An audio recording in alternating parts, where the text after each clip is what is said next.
There isn't much to say about alms, though it is one of the pillars and certainly is not to be negated.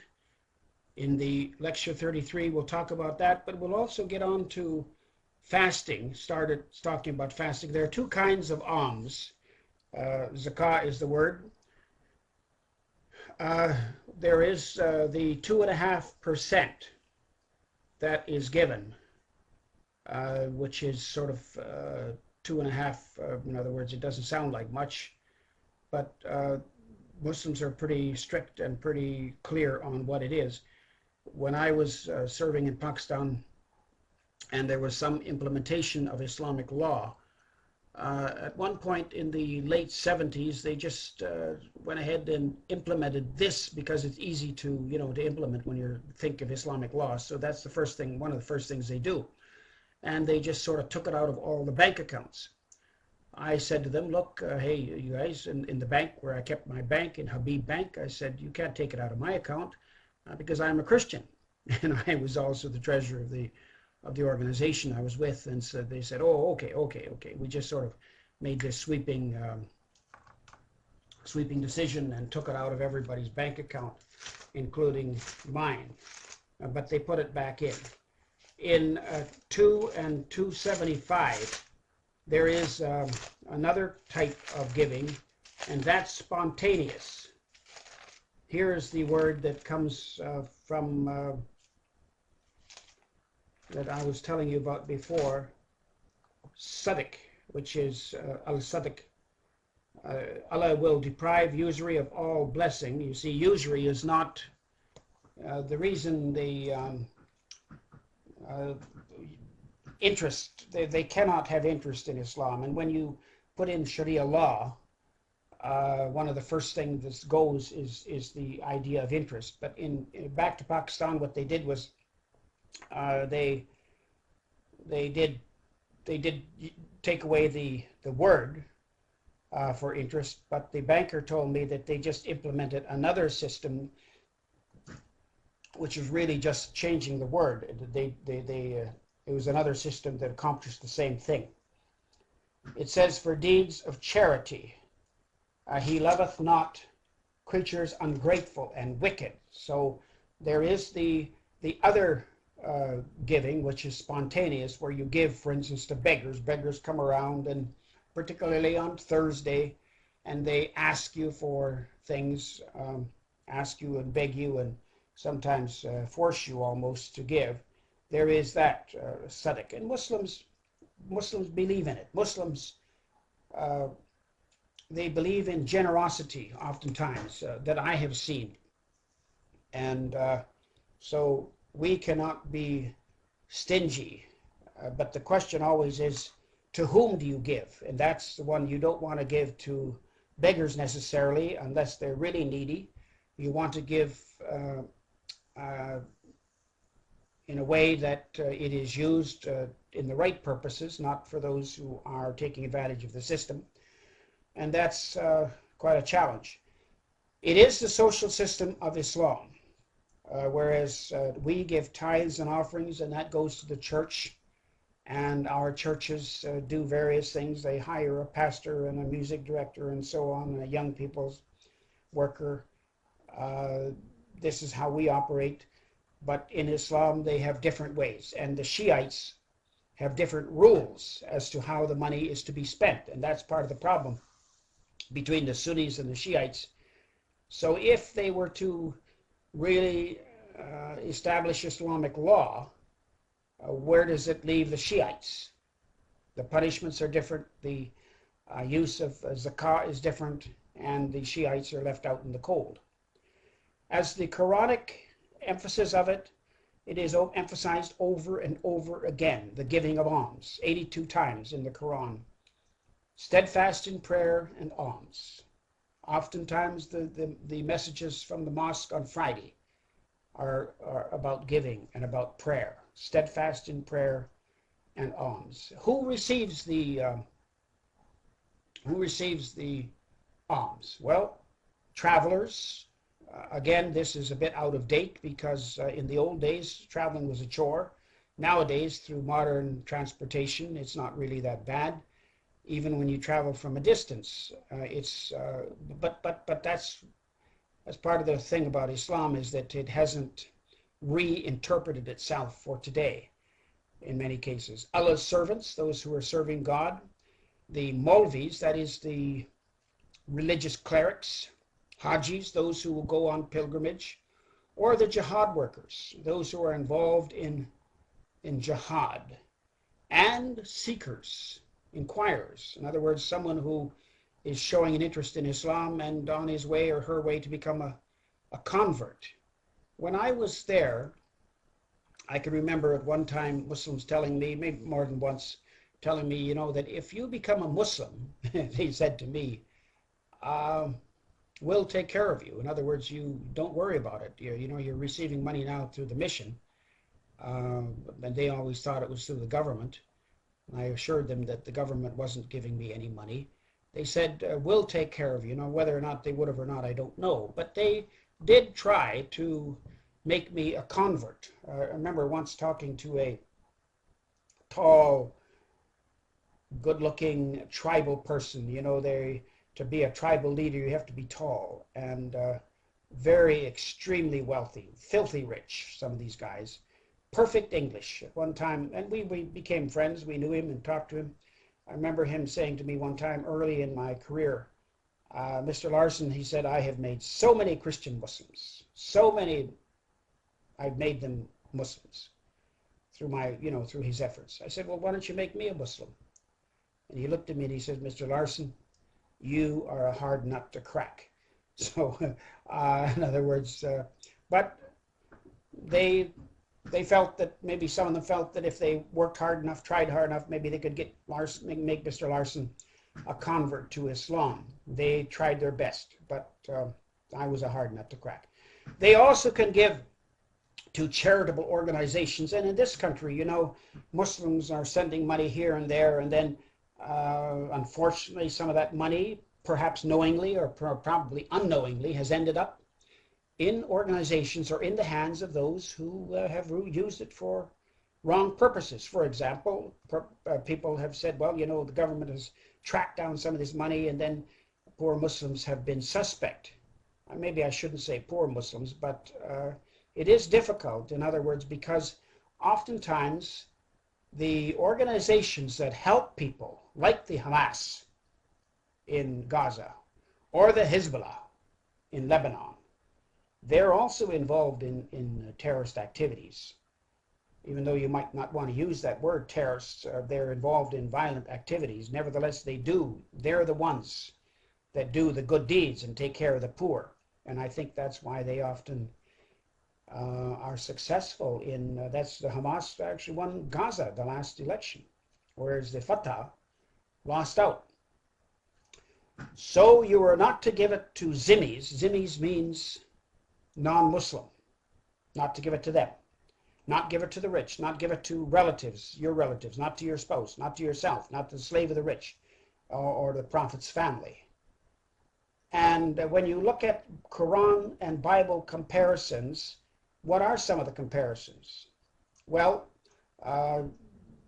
there's a lot in the Bible about giving to the poor, giving alms, giving to the widows. In the Old Testament, there is a lot there. So this is quite a good principle, and not one that we always think much about, because you see, the government takes care of older people. At least that's what we think. Whereas in the Bible, it's up to the church to take care of widows and orphans and so on. Now, let's just do a little bit of an overview of fasting. This is the 9th month of the year, of the lunar year, 356 days in the lunar calendar, as opposed to 365 in ours. So as a result, it comes at different times. In other words, sometimes the fast month can come right in the middle of the hot season, and that can be very, very difficult. There are 689 references in the Hadith about fasting.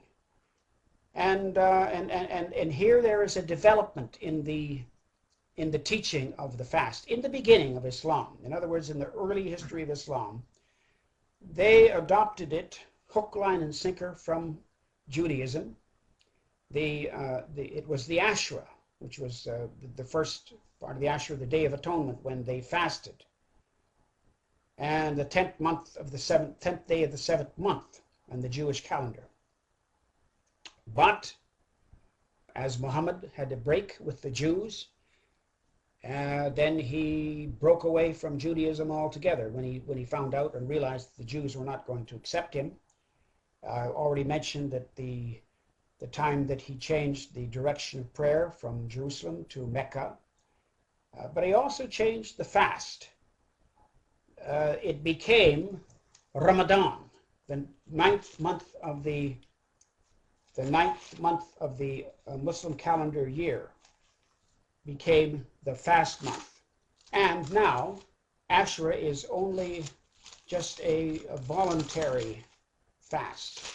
Here you have in Surah 2, Al-Baqarah 2 and 183, O you who believe, fasting is prescribed for you, as it was prescribed to those before you, that you may learn self-restraint. You see, the purpose of fasting is self-restraint. Fasting for a fixed number of days.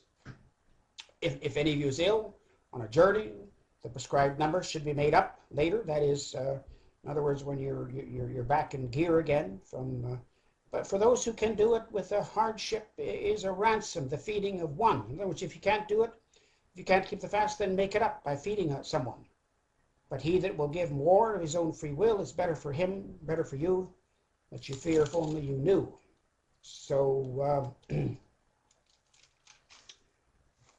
that's it. And then it goes on to talk about 185. Ramadan is the month in which was sent down the Quran as a guide. You see, so Ramadan is the month you fast, but it's also the month that the Quran came down. And on the 27th of the month, of that month, is called the Night of Power, as they remember that the Quran came down. And it is a night of expectancy. It says, you should spend it in fasting, but if anyone is ill or on a journey, the prescribed period should be made up by days later. Allah intends every facility for you. Wow, that doesn't seem like a facility to me, but nevertheless, that's what it says. There are parallels in Christianity. We know that Lent was a time in some, and still is practiced by some of our Christians who will go without something. Jesus, we know, fasted. Moses fasted. The saints fast in Islam. These are called pirs. And we've already talked, I think, about the reason for the change. Muhammad was quite the contextualizer, to say the least, and we've already talked about the 27th of the month. In Pakistan, there has been a tightening up of the fast. In the beginning, in the late 60s, didn't seem like it was very strict at all, and people did what basically they wanted to do. But then as time went on, and as I said, during the revival, Islam picked up, and there was a greater emphasis on the form of Islam, the fast and something like that, prayers. Then it became more strict, and so that in the end it was pretty well observed by force. In Saudi Arabia, you could be sent to jail for not keeping the fast. What do you fast from? Well, several things: no food, drink, sex, smoking, saliva, and no injections, except the insane and the sick and the travelers and nursing mothers are exempt. Now, injections, meaning that some jurists have said, well, you can't have an injection, so that's been Islamic law. And mothers are exempt. In other words, nursing mothers, but they often they're supposed to make it up. But having said that, often mothers will somehow try to keep the fast anyway, just to show their faithfulness. And there are some changes in schedules. For example, the dentists, because you know, they do rinse your mouth out, and they give injections and one thing and another. Enemas can be refused. I think I refuse them anyway, but those are some of the things. And jurists have made decisions that eye drops, ear drops, or vaccines, or so on might be accepted. So you see, they have thought about those kind of things, which is pretty, I think, rigid, isn't it? Boys might begin the fast at age 11, and you can imagine the rite of passage. A little fellow, here he is, all of us, now he's 11 years old, and he's keeping the fast with his dad and his brothers, and he's very proud of it, and the father is very proud of him as well. For us, when the Muslim converts, in other words, the MBBs, people who had trusted Christ, they found it very difficult during this month. They felt alone. They felt alienated. And some of them, I suppose, might try to go along with the fast and keep the fast. But our experience was that when someone comes to Christ, they're fed up and they're tired with all of the old stuff. So they don't want to hang on to it. They don't want to keep up with those things that have been such a burden to them. So contextualization isn't an easy subject, is it? The schedule? Well, first let me mention the Jews in your Quran. If you were to look at it at the beginning of the Quran, you'll see that there is, as you look at the surahs, there is every once in a while the word Jews, and that's 1/30 of the Quran. So during the month of Ramadan, people expect to read through the entire Quran or listen to it. People, you know, the mullahs will read the Quran all night long, and here you are trying to sleep as a non-Muslim, but the Quran is being read. Early in the morning, you awake with a siren or a cannon. A Muslim mother has been up all night or most of the night cooking, so it's not an easy time. Trying to keep everyone fed, in other words, during the night, and get everybody fed and watered and fed before the siren goes off, announcing the fast. It's not an easy time by any stretch of the imagination. It's a wearing time. People look weary, and people are grouchy especially during the hot season. People have been known to choke as they try to get their last bite in before the siren goes off. And then you begin this way: I intend to fast. It's a time for remembering the poor, a time for reading the Quran. And then at the end of the day, Muslims, particularly Muslim men, gather together at the mosque at the end of the fast, and they wait for the gong to go off, and then they break the fast together, often with dates. And there is a camaraderie. There really is a camaraderie among them. Not exactly like we think of a fast, because in the book of Isaiah and other places of Scripture, fast means a time of special prayer, a time of meeting God, a commitment to really repent or one thing or another. When we were with our former Muslims, we did not keep the Muslim fast.